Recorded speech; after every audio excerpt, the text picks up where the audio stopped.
Hello and welcome to today's webinar discussing the government's announcement and subsequent consultation on the plans to make the FCA, the Financial Conduct Authority, as the Single Professional Services Supervisor.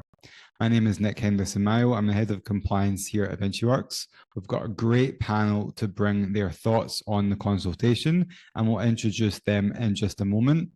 We're here today really to unpack what we know, what we don't know, and what it might mean in practice for firms like yours. There obviously are still a lot of uncertainties around this proposed reform, so do think of this as a forum for discussion. You can use the chat function or the Q&A functions to share your thoughts, whether you're firmly in favour, strongly against, don't think it will happen at all, or just indifferent.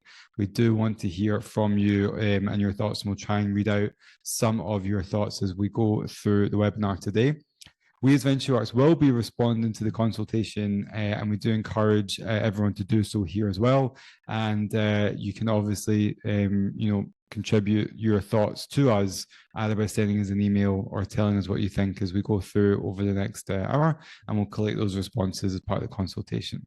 So let's introduce our panel now. We have Ruth Mittelman-Cohen, Head of Compliance Software here at VinciWorks. Hi, Ruth.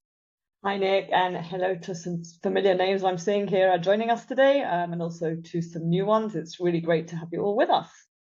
And also a warm welcome to Jen Dunlop, who's Managing Director at our partner's Compliance Office. Hello to you, Jen.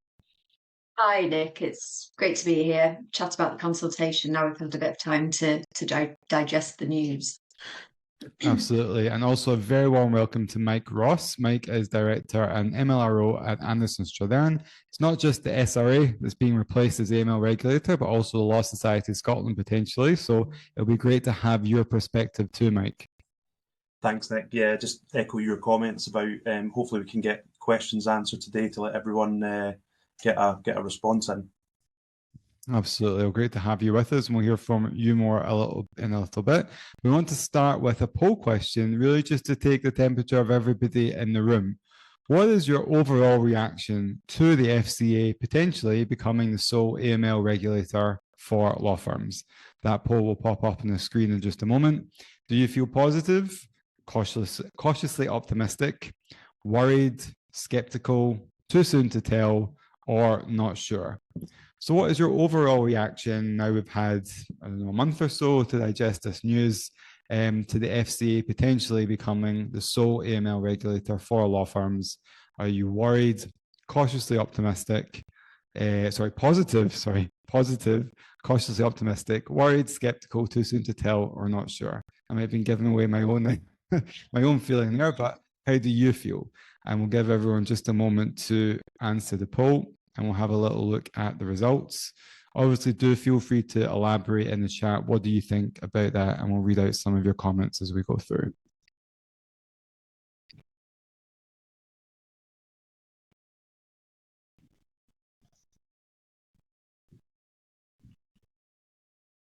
We'll just give everyone a moment more to answer that poll, and we'll see the results coming up now. Very interesting spread there. 6% of us are saying we're positive, 15% cautiously optimistic, 4% worried, 24% skeptical, 43% too soon to tell, and 8% not sure. So I think a very interesting spread of results there. Very interesting for us to know that a lot of us really do feel this is very, very too soon to tell. And some comments in the chat there, some people saying that I'm hoping that the FCA will give us clearer guidance on what they require in terms of AML.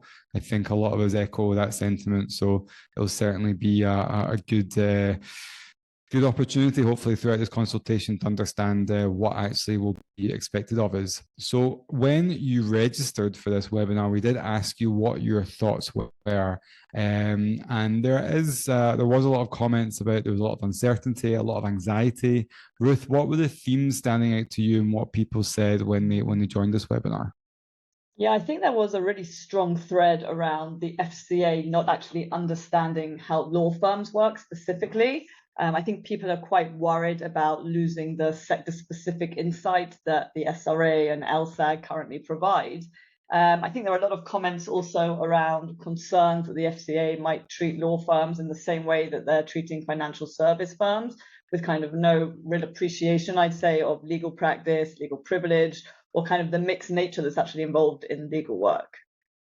Yeah, and I think that came through quite loud and clear in a lot of people's comments when they signed up. Lack of understanding, potentially not familiar with how firms work, loss of legal nuance. I know we'll be covering all of that as we go through today, Jen, but what were you seeing? What was standing out for you in the chat? I think it's clear that it'll be data and more data when it comes to the FCA. We know the FCA is very data-driven, more so than the SRA. So there's a real concern about the scale of the information the FCA might request and how firms are going to gather and report on that. So I think at this stage, things that firms can think about are configuring their systems to ensure you're gathering the correct data, maintaining audit trails, recording things like ongoing monitoring, for example. But we do need to think about the administrative burden of supplying that sort of increased amount of data to a regulator that has historically been very data focused. And for smaller firms, especially who currently might not have those systems in place to capture the data, it might feel like a big change. Yeah, absolutely. And linked to that, I know several people raised worries about resource and cost, not just system changes, but ongoing staffing, governance, dual regulation, even fines. Yeah, that's right. And one comment actually said that the potential for unlimited fines is quite a major concern. And that's obviously something that firms are thinking about day in, day out. Others mentioned kind of stricter CDD controls, maybe even criminal liability that may be involved, and also the possibility that MLROs could actually see their own responsibilities expand as well. And there was a lot of talk also about the transition and uncertainty in that transition. So understanding the changes at the right time, moving to the new framework, educating the industry. Someone said seeing how it's going to work in real time. Jen, how do you interpret those? I think the overall message coming from the profession is a bit, it's the fear of the unknown. We're very used to LSAG guidance. We know how the SRA supervisors and the legal framework that comes with that. The FCA is a very different regulator. There's a very different culture. And that shift alone, learning that new approach, the new expectations, the new systems, does feel quite daunting. And because nothing's concrete yet, we don't know what we're preparing for. We know that there's going to be a change, but we don't know what that will look like or when that's going to happen. And that's unsettling for the profession. Yeah, absolutely. And a lot of not sure yet comments that we saw and also in the poll there. And a few blunt ones as well. Someone said, can anything be worse than the SRA? Ruth, can anything be worse than the SRA? I think things can always get worse. And don't forget, we've also got comments about the actual practice level realities that are out there. For example, getting people to adopt change is not easy, aligning systems that you have in place, understanding which matters actually do fall in scope, dealing with ongoing monitoring, and really managing governance under a regulator that potentially hasn't been built around law firms. That's kind of what's on people's minds at the moment.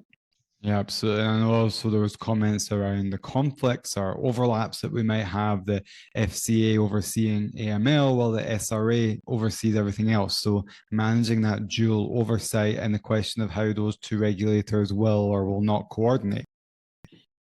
Yeah, absolutely. And there's been a number of comments concerning potential conflicts. And that's absolutely a fair point. But until we see how this structure is going to work, it's hard to know where those boundaries will be. Yeah, and just in interest of balance, there was a few comments in the chat. Someone said that I tend to find the FCA is a good regulator to deal with, so maybe things will be positive. We're not quite sure yet, but let's remind ourselves how we got to this point. Ruth, what is the context here? How did we get here? Yes, so the idea of actually shaking up the UK's AML supervisory regime has been on the cards for a while. Actually, in 2018, the FATF's review of the UK actually found it was only partially compliant in supervision of lawyers and accountants. And then in 2023, the Treasury ran a public consultation on reforming AML supervision, and they kind of laid out 4 different possible models for this change, which range from kind of relatively small tweaks to a complete overhaul. One proposal was actually to keep the current multi-supervisor system, but beef up OPAS's ability to enforce consistency. Another idea was to actually reduce the number of professional body supervisors without actually going down to one all-encompassing like the FCA. And for example, we might have had one legal sector supervisor that would have covered kind of SRA and also Scottish firms, etc. And really, we were all a little bit in shock, to be honest, that the decision was to go down to one.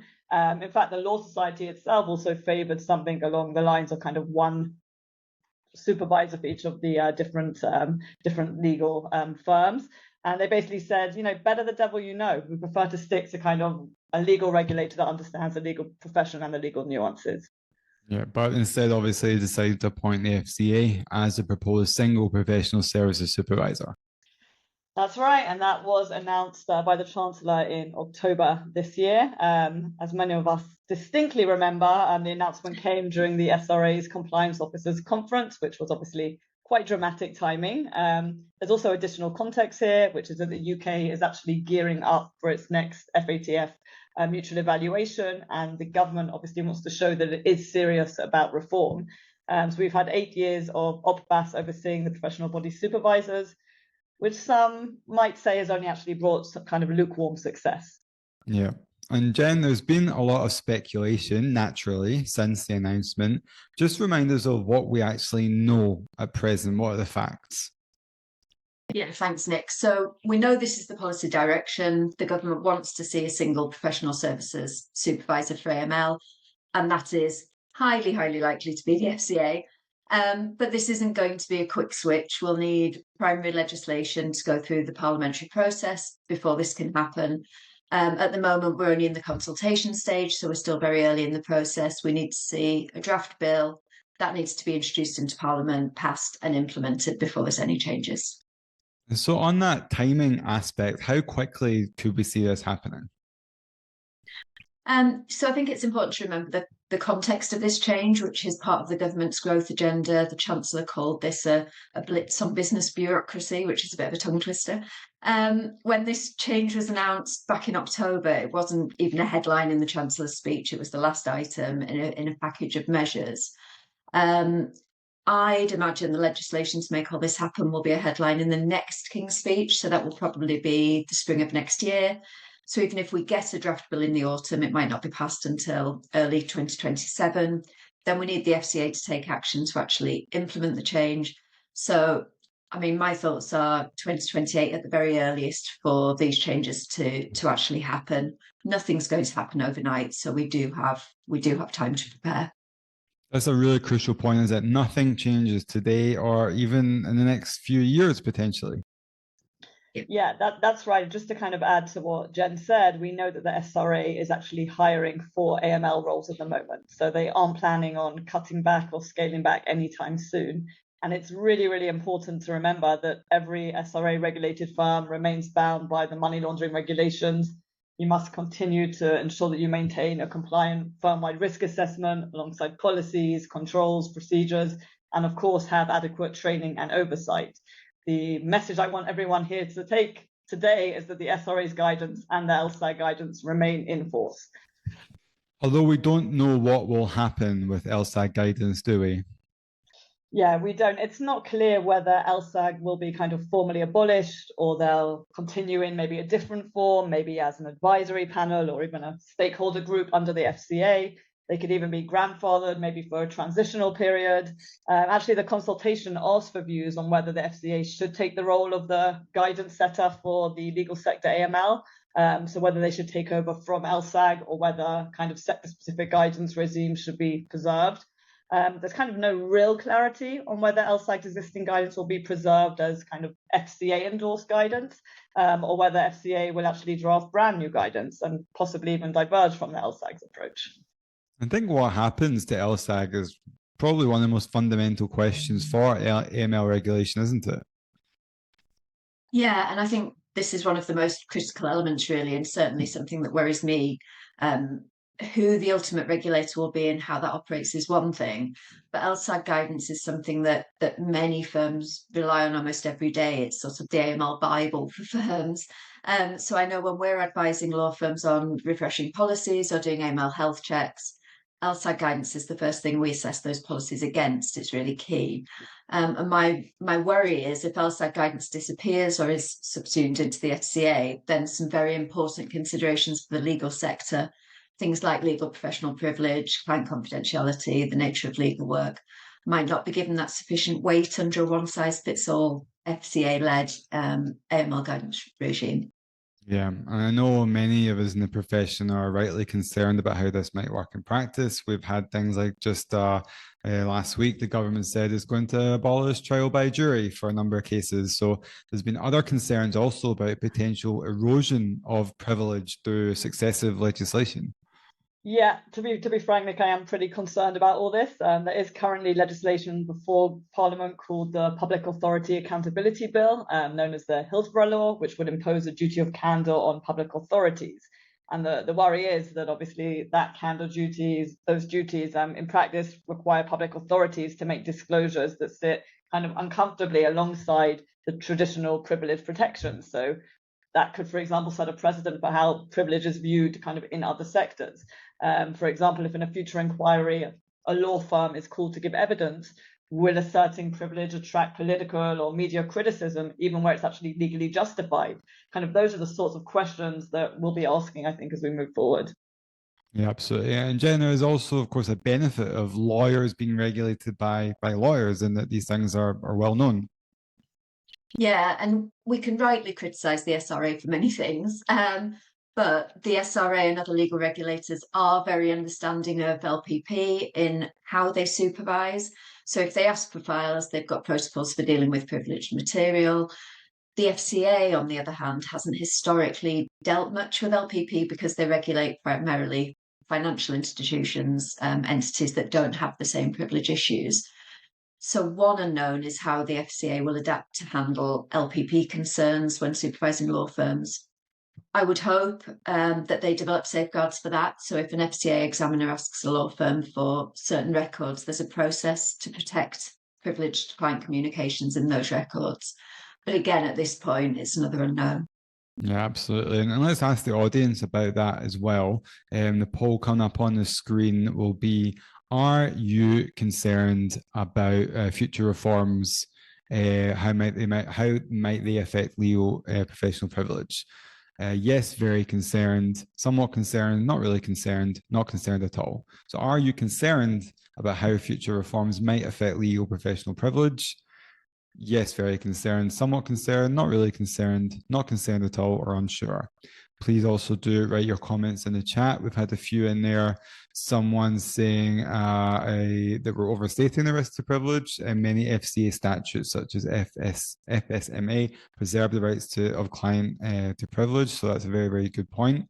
What do we think in general about, do we have concerns about how future reforms might affect privilege? Some of the other comments we've had in. Someone says, if you're following the law for CDD at the moment, then why would we worry about a change of regulator? I think that's a very also good question, and we'll cover that in a little bit. And someone's asking, in years to come, will the FCA visit firms like the SRA do for AML inspections? I think it's a really interesting point. We're not sure. So let's have a look at the answers to that result. 17% of us are very concerned about how future reforms might affect privilege. 41% somewhat concerned, 21% not really concerned, 3% not concerned at all, and 18% unsure. So a very interesting mix. So I think a fair majority of us are somewhat to very concerned. So I think it is something that the consultations should take note of, hopefully.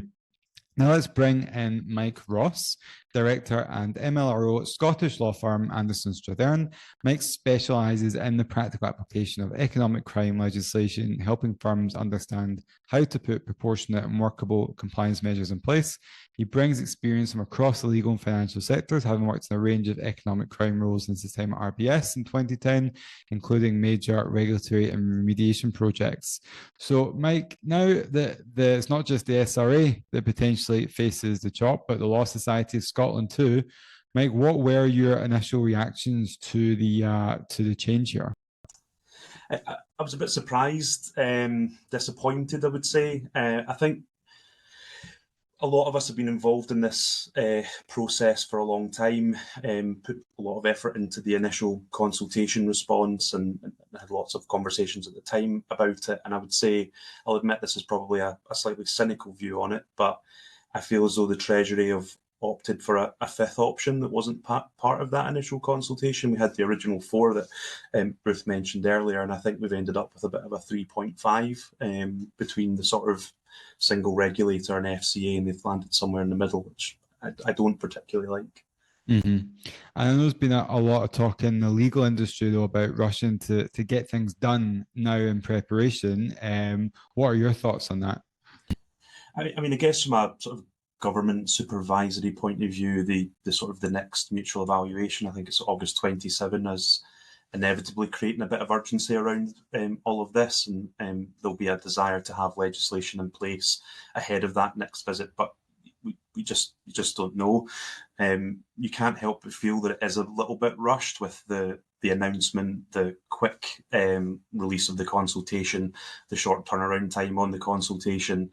I am hopeful, but ready to be disappointed that that this is just robust prep work. I think if you were to look at it from a project management point of view, you would like to think that we put a lot of effort quickly in to gather the facts so that they had a lot of lead-in time for actually delivering on them. But like me, I think a lot of the people on the call today have probably been here before, so I do get the reticence around all of it. I think for law firms, I've got mixed feelings. I think firms that are engaging well with their supervisors already should just be holding fast and not making any rash decisions. The Treasury have already said that if you're compliant today, you'll be compliant under this new regime. And I do take quite a lot of comfort in that. And while there are still a lot of unknowns, I'm going to hold them to that commitment that they've made. But what I would say is if you've had findings under your current supervisor, you expect to get findings, or you already have plans in place to address things, then do take action in line with your current supervisor's guidance. And just a final point on this, I think it's important to remember that we're all compliance people here. None of us base our decisions day to day on assumptions. So why would we start doing that now with this? That's a really, really good point. Obviously echoed there in the chat as well that, if we're compliant now, then we should be compliant tomorrow. And, we need to obviously see the actual impact of what's supposed to happen. Now, we mentioned a possible timeline for legislation. Are you envisaging a rough timeline at the moment in your firm, or do you think it's still too early to tell? It's too early to tell. The FATF visit's got to be a big milestone in everybody's mind. If I inherited the problem today, I'd be pushing to have as much of it done, because we want to put our best foot forward for the next time that we're getting tested in the same way that we would for a supervisor coming in to look at a firm. I think there will be some principles, sectors, practices, themes that will be easier to deliver than others. So I'm hoping that if they've got someone sensible at the helm of this, then we'll maybe see it delivered in phases or stages and rolled out over a bit of time. Yeah. And what's your own firm's approach? Are you doing anything? Have you done anything now? Are you doing anything now? And if not, what would be the trigger points where you might start acting, and what might you do first? I mean, pretty much all we're doing at the moment is as much as we can to socialise the consultation internally and externally. So doing things like this and other things with smaller Scottish firms. I think every firm across the UK has a responsibility to get involved in this. And we saw from the consultation in 2023 that there was a very poor response rate. So passive engagement is really not enough anymore. And I'm still speaking to firms day to day who don't even know about the 2023 consultation, let alone this. And I don't think that people appreciate that they have the opportunity now to potentially steer a solution, because those of us on here probably are not on one of the first roundtable events that I think is happening as we speak. We have a colleague at it, and the WhatsApp message will not read exactly verbatim what she said. It's probably not massively professional to say on a group of this, but the sentiment is they don't know how this is going to land. So we should be able to put in all of these problems that we're all collectively thinking about, and at the very least that should give them the framework to to try and build a solution on all of this. Yeah, definitely. I know, you've been very, very vocal about people needing to respond to consultation. I think it's very, very a good point. And as we said before, VinciWorks will be doing so with all of the people's thoughts and the poll results here. So do feel free to share what you think, and we can factor those into the response.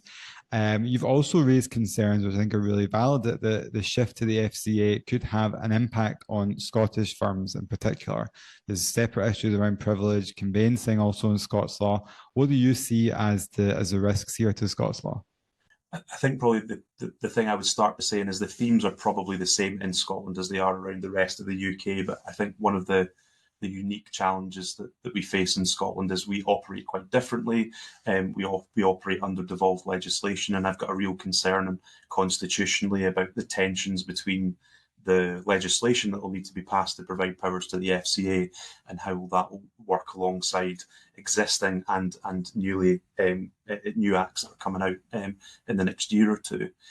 I have become slightly fixated on the questions around boom requirements and the fit and proper test.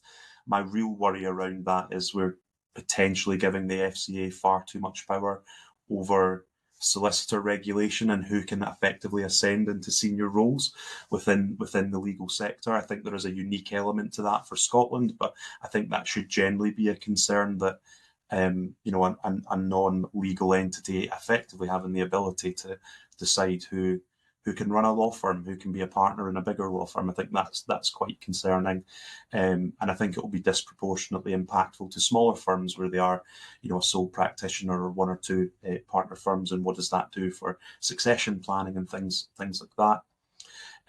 We've also already mentioned on this about legal professional privilege. I don't have tangibles on that yet, just lots of gut feelings and stomach churning around it all. But I think there's 4 or 5 questions that create a general theme that we could see the erosion of legal professional privilege as a result of this, or even worse, the need to have extra belt and braces in place in law firms to make sure that we don't fall foul of them where legislation doesn't account for LPP.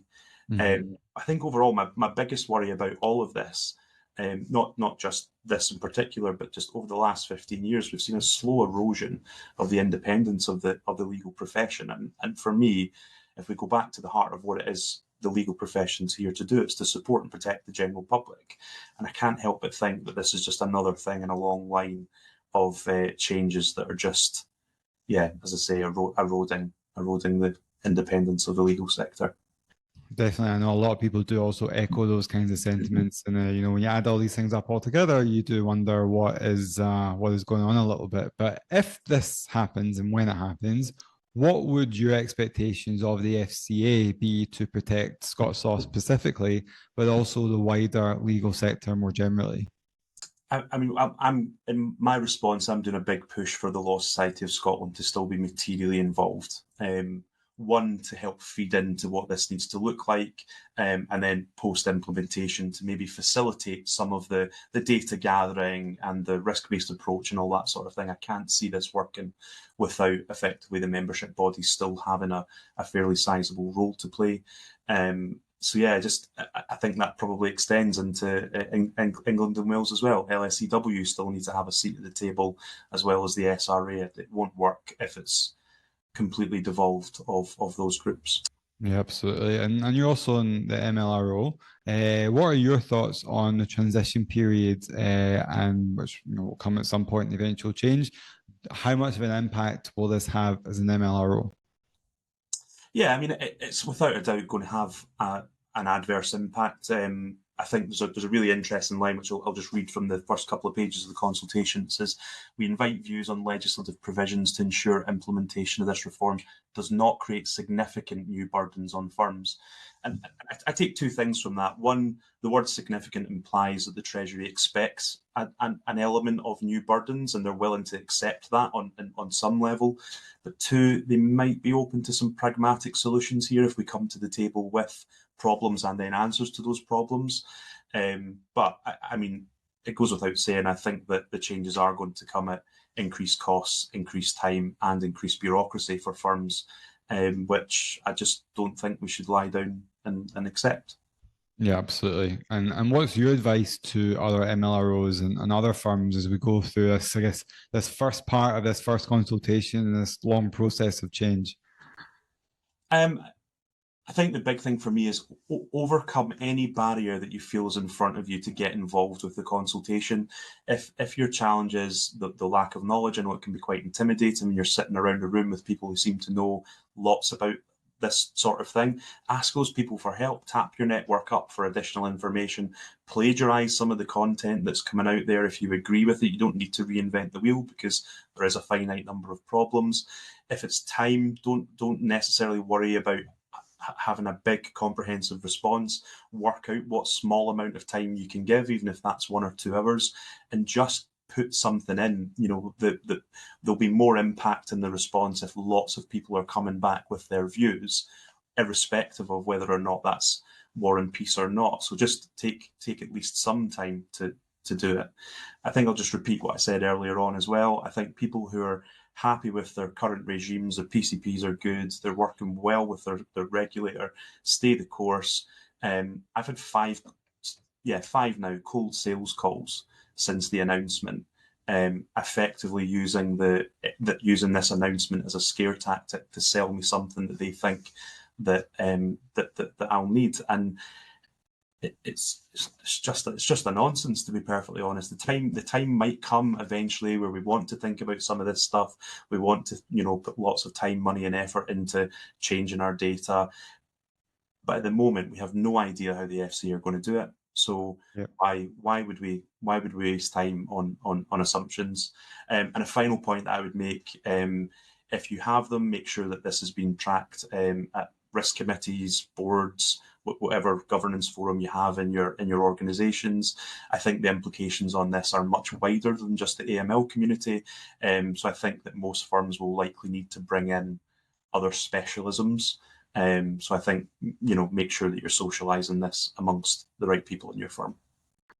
Really, really great points, Mike. And certainly I think there's a lot of unanswered questions, a lot of things that we don't really know yet. And that seems to be a big theme.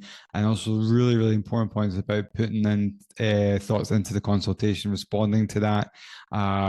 You've got until Christmas Eve to share your thoughts. So that's another good deadline to keep in mind, that you can get your thoughts in by Christmas Eve. You're also very welcome to share your thoughts with us, and we will collaborate a lot of different people's thoughts and put in a response. But as Mike said, you don't have to answer every single question. You don't have to reinvent the wheel. You can put in how you feel it's going to affect you and your firm. And obviously take some stuff from webinars like this. What are the issues coming up that you feel might affect your firm?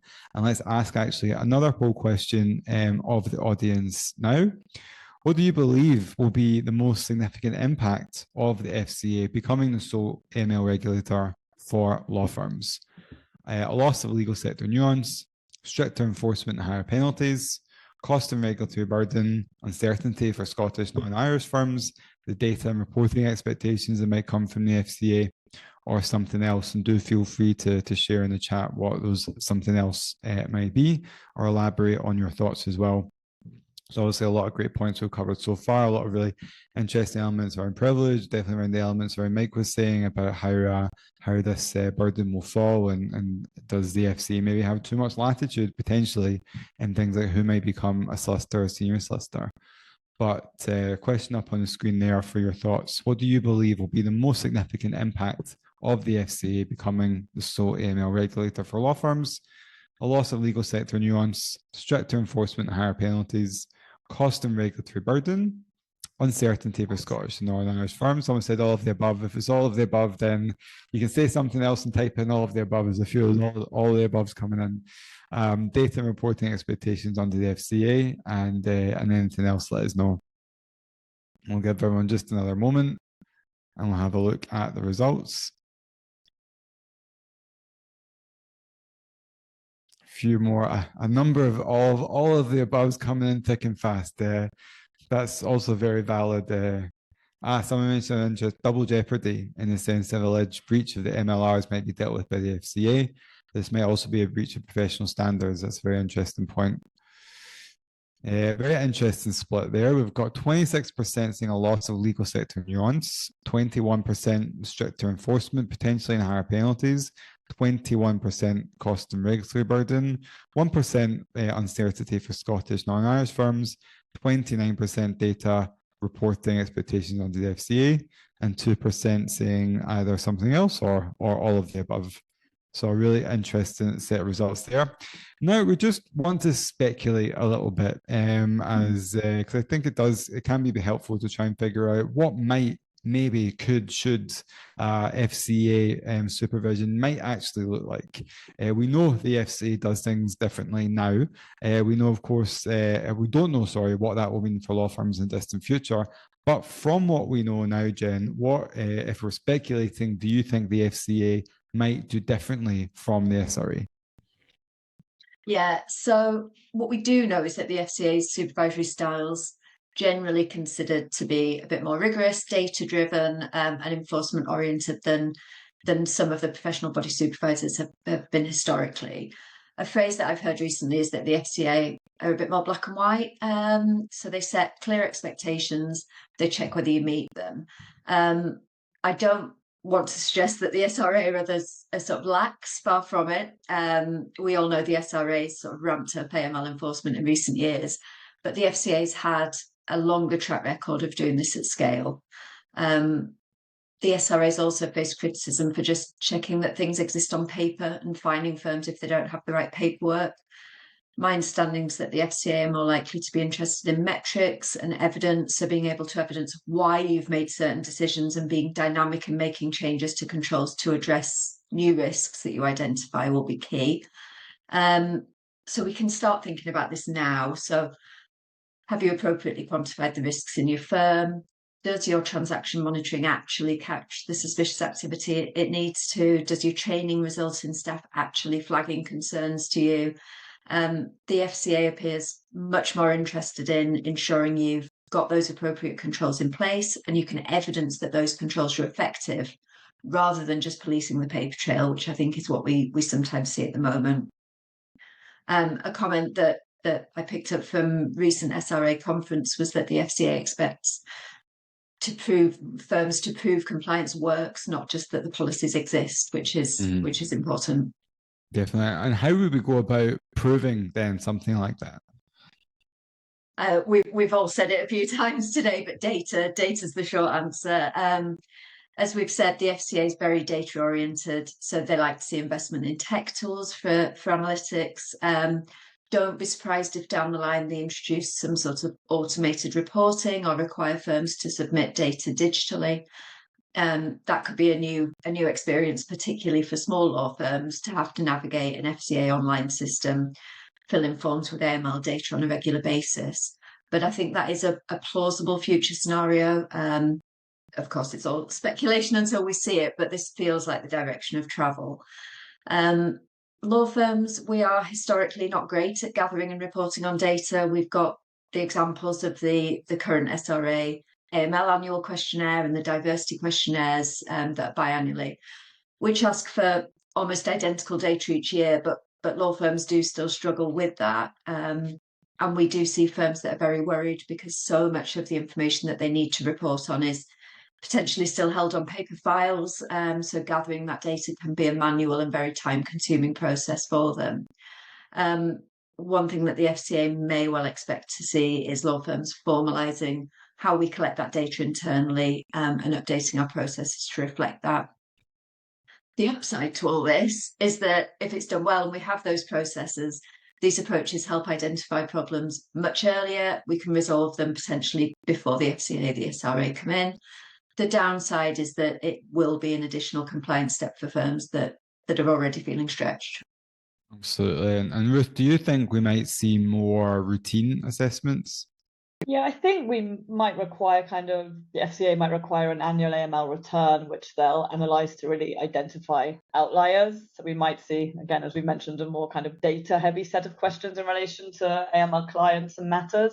The FCA currently does use the data they collect to risk rate their firms. Obviously, high risk financial firms can expect more frequent or more in-depth scrutiny. So if your firm is considered high risk due to nature of clients or services you provide or past issues, the FCA could very well do kind of more frequent audits or even surprise inspections. The SRA usually schedule inspections. The FCA might too, but they also have been known to do kind of unannounced visits in the financial sector, basically kind of dorm raids, which would be very new and obviously quite frightening for the legal sector. Yeah, and just to add to that, that would be quite different for us in the legal sector because it's extremely rare for the SRA to turn up unannounced. They reserve that for the very, very serious issues such as interventions when they're going in to close down a firm. So it does feel like we might need to get used to a new system of enforcement, really. Let's talk about that for a moment, because I think that is obviously a big question on everyone's mind. How might enforcement and also penalties, how might these things work? Yeah, this is where things might get a bit tricky. The FCA does have a reputation, as we've mentioned, for kind of tougher enforcement. For context, even the FCA has issued some hefty fines to financial institutions for AML failures. This year alone, kind of several multi-million-pound fines versus kind of the $500,000 we're seeing from the SRA in the last 6 months. The FCA also have the ability to bring criminal prosecutions under the money laundering regulations, and they've also done that in the past as well. So kind of under the current system, the SRA can fine firms. Fines were capped until recently, and they can strike off solicitors, but it doesn't actually prosecute criminally. It leaves that to agencies like the NCA or the SFO. So the FCA definitely will bring kind of a more aggressive enforcement toolkit. And the consultation in my reading has kind of indicated that they kind of expect the FCA to use that as well. And just to add also that the FCA is known to hold senior management to account in financial firms. If they do extend that approach here, law firms and MLROs, specifically inside law firms, might feel more of the heat there as well. And that's obviously in contrast with the SRA, where the focus is often on the firm or the partner kind of as a solicitor in extreme cases, but it's not usually under kind of criminal law there. Yeah, absolutely. And another issue that we'll have to deal with, and many of us have touched on already, Mike also touched on this a little bit, dual regulation. You've got the SRA and also the Law Society of Scotland. They'll still exist as regulators for things like ethics, conduct, client money, but then AML will live somewhere else. What issues should we anticipate for something like this? And it's potentially going to be a tough one. We don't know what this is going to look like, but my concern is what if there's issues that straddle the two regulators? So a lawyer's complicit in money laundering, that's a breach of the AML rules and of SRA principles around integrity. Would the FCA, prosecute or fine the firm while the SRA disciplines the individual solicitor? We just don't know how that's going to work. Ideally, they'll delineate who leads in which scenario or require the regulators to coordinate, potentially through a memorandum of understanding. But until that's all ironed out, firms might face some complexity. So you might have to report a significant AML breach to both the FCA and your professional regulator, and then you'll get inquiries from both. That's definitely a worry area for firms. I'm hopeful that the transition plan will clarify that, maybe saying that during the transition, the SRA handles disciplinary matters, but after a certain date, it moves over to the FCA. But given that even after a full transition, the SRA still oversees overall conduct, there is going to be some duality that remains. Mm-hmm. And what parts of FCA supervision do you feel, Jen, might be the most different day to day? There's probably going to be a single registration gateway and public AML register. Sharper perimeter controls have also been referenced in the consultation. So there might be stronger gatekeeping around who can own, control or manage regulated firms, which Mike picked up on earlier. Earlier intervention tools, so independent reviews and formal directions might also be on the cards. In my opinion, that's actually a better way to approach AML. So you allow firms a bit of time to remedy any gaps identified before moving to enforcement rather than just throwing a fine at a firm. But regardless, these measures primarily affect, as we've discussed, firms that have weaker frameworks. So if you already have strong policies and controls in place, you shouldn't be too worried at this point. Absolutely. And also just had an interesting comment from the chat there. Someone said the FCA fine firms where money laundering is actually taking place, as opposed to the SRA fines where money laundering is not taking place. Ruth, how do you feel the firms should think about this dual regulation? Yeah, I kind of agree with Jen that I think this is probably going to be a realistic outcome of the change, and I don't really see a way that we can actually avoid it. There's obviously going to be overlap because you've got professional standards staying with the legal regulators while AML supervision's moving over to the FCA. Obviously, I think the firm should be prepared to service both regulators with kind of ideally one coherent AML framework. But again, I do want to reiterate kind of the message I've been saying along this whole webinar is that firms with clean governance and clear records, they should be able to handle this smoothly going forward. Absolutely, and that transition period though is going to be crucial, isn't it? And let's actually ask our next poll question, or last poll question for today, just on that issue of the transition and of changing, and how much do we feel effort we're going to have to put into this? How significant investment do you expect your firm will need to make for FCA supervision? Very significant, moderate, minimal, none, or unsure. So how significant an investment do you expect your firm will need in the years we have until all this does happen? Taking a kind of guesstimate approach, how significant of an investment do you expect your firm will need to make? Very significant, moderate, minimal, none, or unsure. And do keep also putting your thoughts in the chat. Some really great comments there from the floor, and very, very good to see what everyone is thinking and feeling. And we'll give everyone just another moment or so for that poll question, and then we'll have a little look at the answers.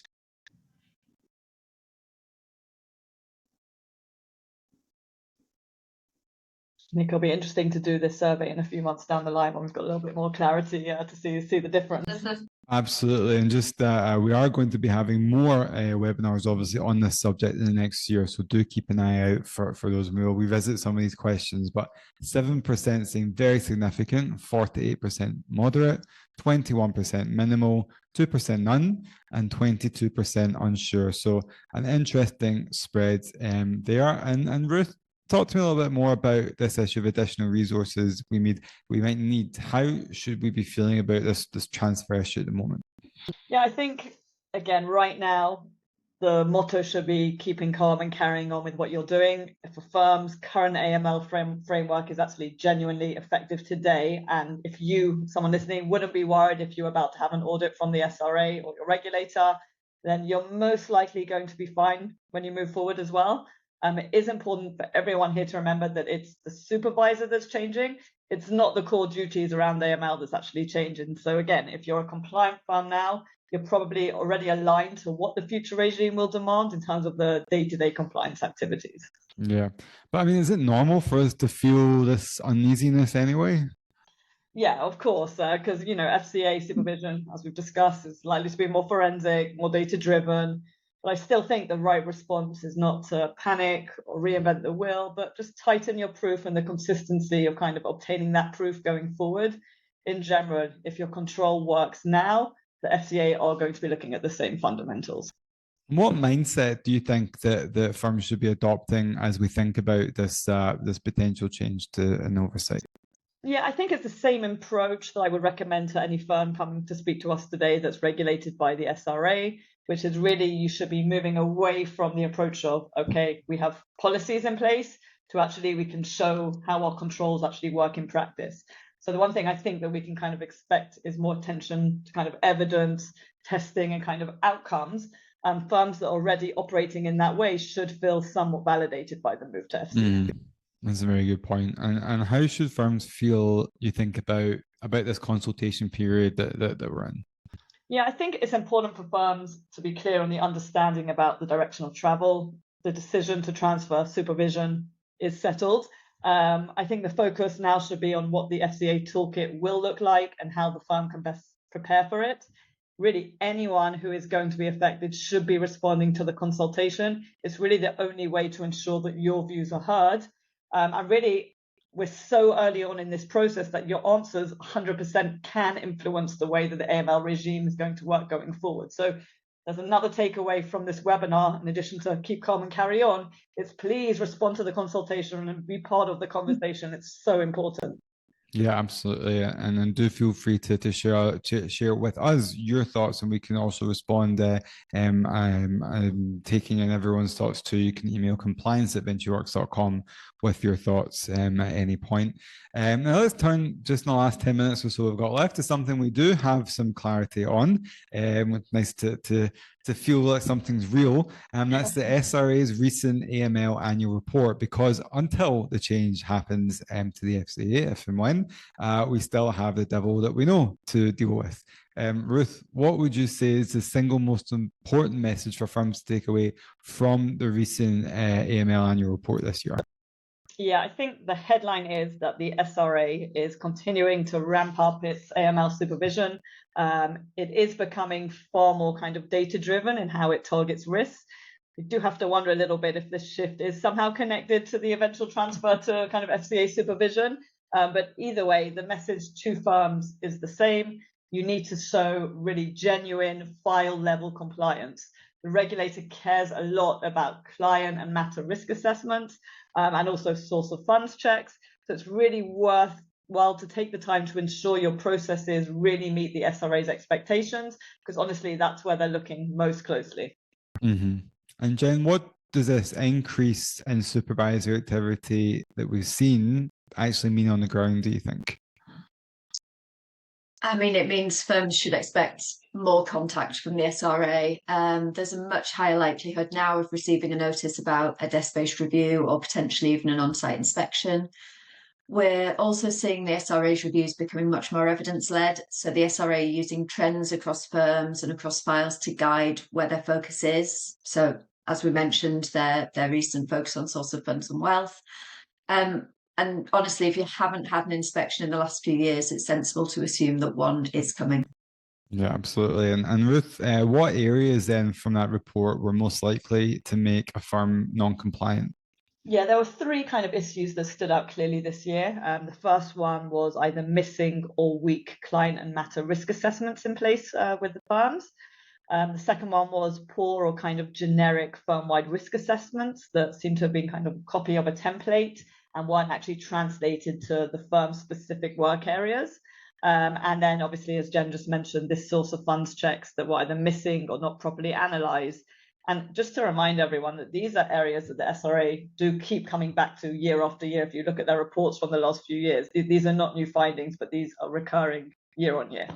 Absolutely. And just another little plug there for our AML core group, where we do get together and share what it is like to be inspected, and obviously hear sometimes from people who've just been through one. So it's definitely worthwhile coming along to our core group. But let's dig into that first one for just a moment. Why are client and matter risk assessments still the top concern year after year?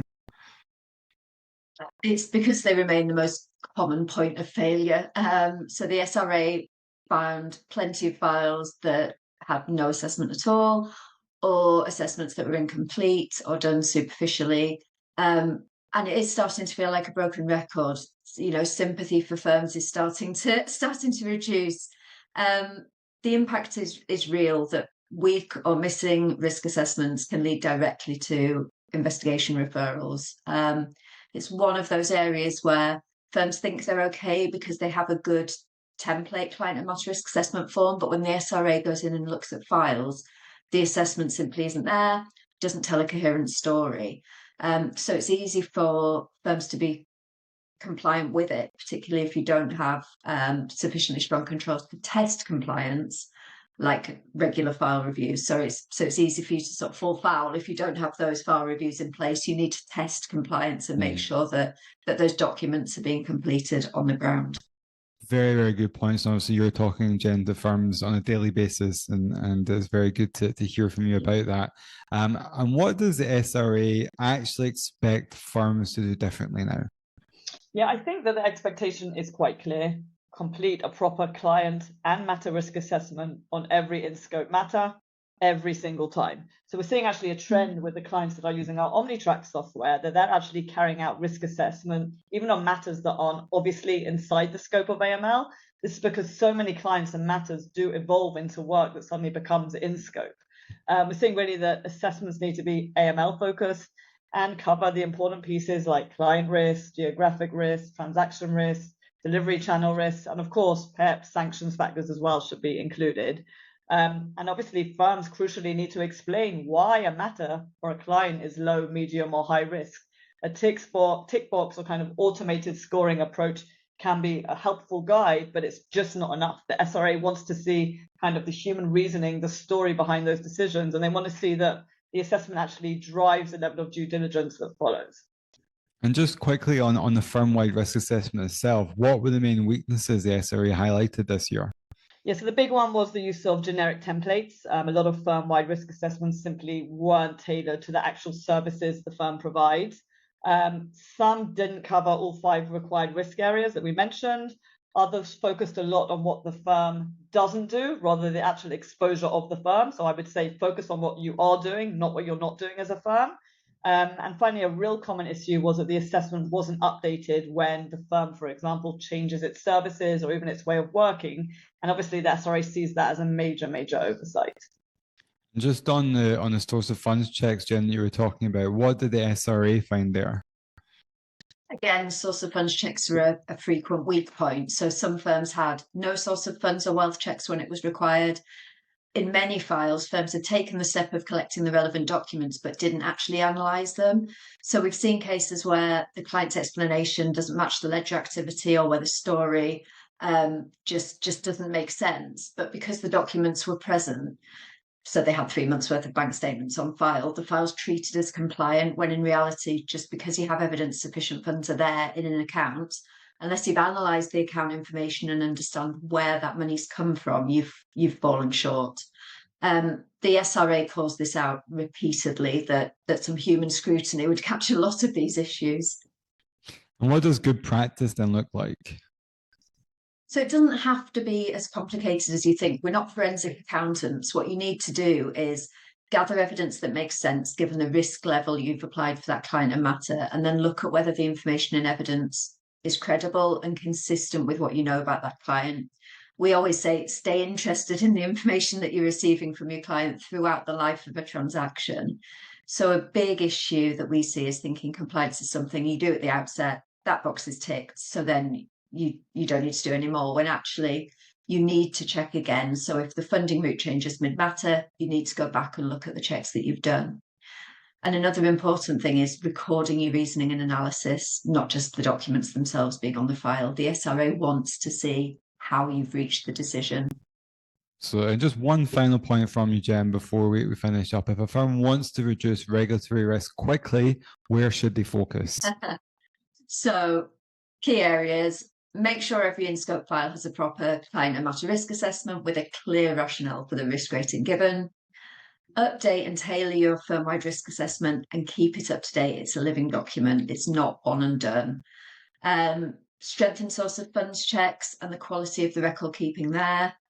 Review policies and procedures and strip out any generic template content. Make sure it really does reflect what's going on in your firm.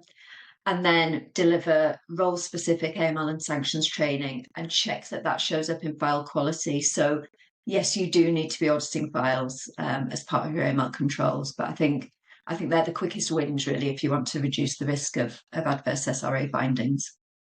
Thank you so much for taking us through that. Just a reminder, we actually have a download coming up in the chat now, which is all of your FAQs, all of your frequently asked questions on this change from the SRA to FCA. Thank you again so much to Mike Ross for joining us today, to Jen and to Ruth, for everyone who came along and asked your questions. Remember, you can reach out to us at any time at compliance@vinciworks.com and share your thoughts on the consultation. Respond to it yourself. That is the key message coming up from this webinar. You can do it through the government's own website. We'll also share a link on our blog. Really, we'll be doing more of these webinars as we go through this whole process. Once again, thank you to Mike Ross from Anderson Strathern, as well as to Ruth and from VinciWorks and Jen from Compliance Office. We are here to help as much as we can do. But until next time, it's bye for now.